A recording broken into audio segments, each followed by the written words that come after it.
तुम्ही सारांशाने बोला आता, जे झालेत मुद्दे ते घेऊ नका. नवीन काय असेल ते नवीन काय असेल ते थोडक्यात समज द्या, आपल्याला पुरवणी मागणी समज द्या, म्हणजे रिपीट होणार नाही. समज त्यांना सगळी आहे, तुम्ही बोला. मुद्दाम करताय असं मी बोलले नाही पुढे. सभापती महोदय, मी त्या ठिकाणी सांगितलंय, फक्त एक फोन ज्याचा येत होता त्यांना विश्वासात घेत होते, तो फोन शरद पवार यांचाच होता. कशावर मांडणार सांगा. शरद पवार मनोज जरांगे यांना फोन करत होते. सभापती महोदय, आंदोलनाचा सगळा खर्च शरद पवारांनीच केला आहे. कालांतराने हे सत्य बाहेर येईल अशा प्रकारचं संगीता वानखेडे यांनी या ठिकाणी सांगितलेलं आहे. सभापती महोदय, सभापती महोदय, संगीता वानखेडे बोलतात. सभापती महोदय, सभापती महोदय, मनोज जरांगे यांचे बॅनर ज्यांनी लावले ते राष्ट्रवादी काँग्रेसचे पदाधिकारी होते, पवार साहेबांचे पदाधिकारी होते. बारसकर यांच्याकडे पुरावा आहे. जरांगे काल काय म्हणाले हे तर एक दोनच आहे, अजून बाहेर येतील असं ते सभापती महोदय म्हणाले. आपल्याला पुरवणी मागणी. सभापती महोदय, सगळ्यात महत्वाचं सभापती महोदय, या ठिकाणी शरद पवार जसं सांगतात, सभापती महोदय, शरद पवार जसं सांगतात तसंच मनोज जरांगे करतात. आरक्षणाचे मारेकरी शरद पवार आहेत, हे मी नाही बोलत. सभापती महोदय, आता नावं वाढवू नका. सभापती महोदय आलेला आहे. आणि हे कोण बोलतंय? सभापती महोदय, संगीता वानखेडे. आरक्षणाचे मारेकरी शरद पवार आहेत, कारण शरद पवारांचा पक्ष संपला आहे, त्यामुळे गोंधळ आणि राडा घातला जात आहे. शरद पवारांच्या म्हणण्याप्रमाणेच मनोज जरांगे वागतोय. मनोज जरांगे यांनी महाराष्ट्राला वेळा बनवलंय.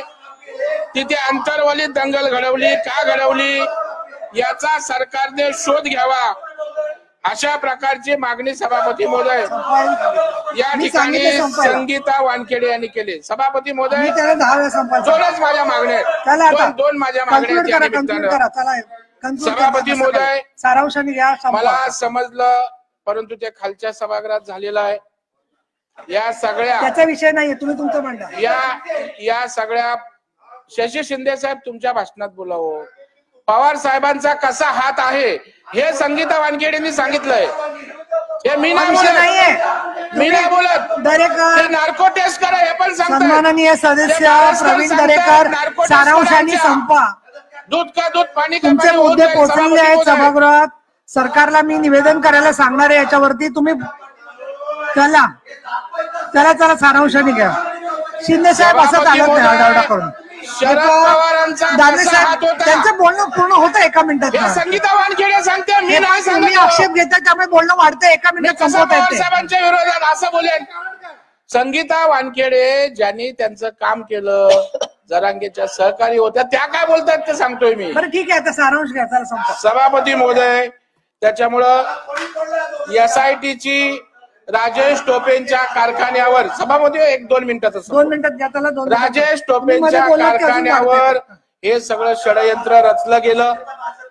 त्या कारखान्यातना जे दगडफेक घेता येतात ते खालच्या सभागृहाचे सदस्य आहेत, त्यांना सांगा. बरोबर, खालच्या सभागृहाचे सदस्य आहेत. हो, त्यांचं सगळ्यांना आहे.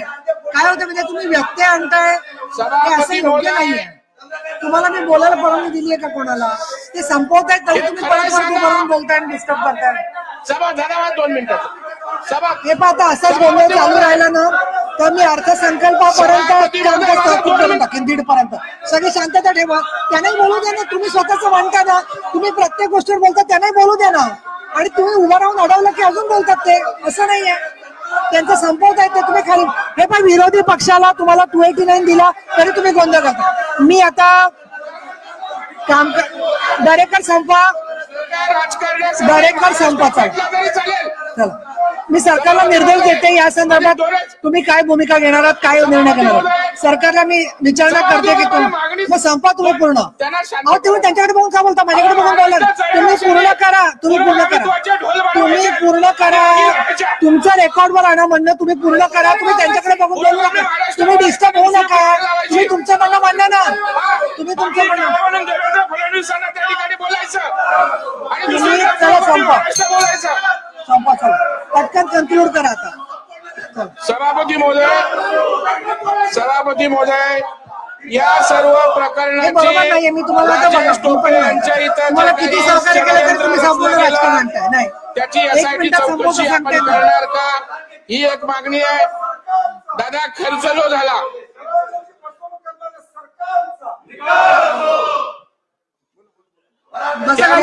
सन्माननीय मुख्यमंत्री आले, बरं झालं. आता ऐका, आता बोला. खाली बसा, आता उत्तर मिळते. आता बोला. दरेकरजी ते तुमच्या स्वागतासाठी उभे राहिले सगळे. बसा खाली. सभापती महोदय आता सीएम साहेब आलेले आहेत, त्याच्यामुळे मला 10 मिनिटं बोलावं लागणार नाही. नको 10 मिनिट सगळ्यांनी ऐकलंय, त्यांनी खालून ऐकलं आहे. सभापती महोदय त्यावेळेला राजेश टोपे बरोबर रोहित पवार पण होते. सभापती महोदय मी आपल्या माध्यमातून मुख्यमंत्र्यांचं लक्ष वेधू इच्छितो. मुख्यमंत्री महोदय हे षडयंत्र राजेश टोपेंच्या कारखान्यावर झालं, जे दगड नेले गेले. सभापती महोदय दरेकर संपत आला. राजेश टोपेच्या कारखान्यातल्या संपत आहे असं बोलू द्यायचं नाही इतरांना. असं नसतं विरोधी पक्षाचं.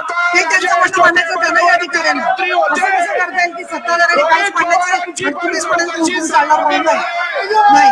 खाली बस. आता तुम्हाला ऐकायचं नाही म्हणून तुम्ही जाते. ते सभापती महोदय त्याची चौकशी त्या ठिकाणी झाली पाहिजे.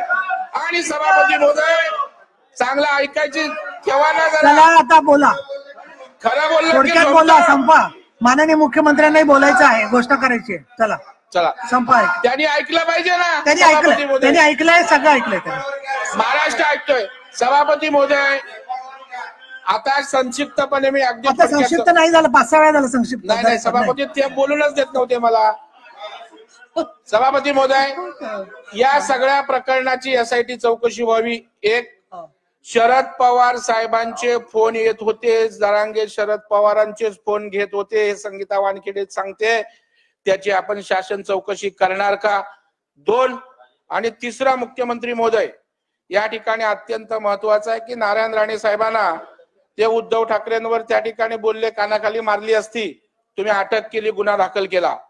मग त्या ठिकाणी जरांगेंना का तुम्ही लायसन दिलंय का. देवेंद्र फडणवीसांना वाटेल ते अश्लाघ्य बोलायचं, अश्लील बोलायचं, तुम्ही त्यांच्यावर गुन्हा दाखल करून अटक करणार का. हाही या ठिकाणी माझी या ठिकाणी मागणी आहे. आणि सभापती महोदय या प्रकारच्या ज्या 3 मागण्या आहेत त्यांचं पूर्ण होते. मी थांबा, तुम्ही मी एकदा बोलायला दिलेलं आहे, याच्यात हरकत असू शकत नाही. त्याच्यात हरकत असू शकत नाही. त्यांचं पूर्ण करता येते, त्यांनाही त्यांचा मांडण्याचा अधिकार आहे. असं गोंधळ करणं बरोबर नाही. मी आता नेम करते, तुम्ही खाली जागेवर जाऊन बसा. मी गटाने त्या जागेवर जाऊन बसा. पवार बैठका घेत होते. या सगळ्या प्रकरणाची चौकशी त्या ठिकाणी झाली पाहिजे. संमेलनीय दरेकरजी आपण सकाळपासून व्यवस्थित कामकाज केलं, त्याच्यानंतर तुम्हाला 289 मांडायला दिली, तरी विरोधी पक्ष असं भूमिका घेतोय. मी सन्माननीय मुख्यमंत्र्यांना बोलण्याची विनंती करते. मुख्यमंत्री जागेवर बसा, जागेवर बसा.